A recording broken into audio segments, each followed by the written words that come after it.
Hello guys, Har Har Mahadev, જય દ્વારકાધીશ. આજે મને ઢોસા ખાવાનું મન થયું હતું એટલે મારા મમ્મીએ મને ઢોસા બનાવી આપ્યા.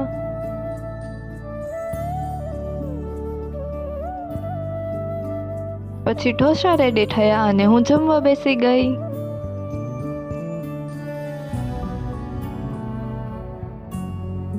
પછી મારા મમ્મીએ પણ જમી લીધું.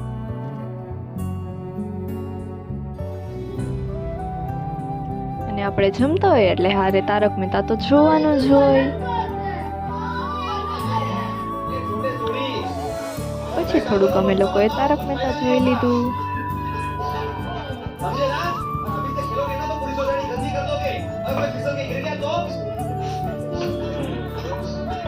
પછી જમીને મારી બેને વાસણ ઉટકી લીધા. બાય બાય ગાઈસ, જય દ્વારકાધીશ, હર હર મહાદેવ.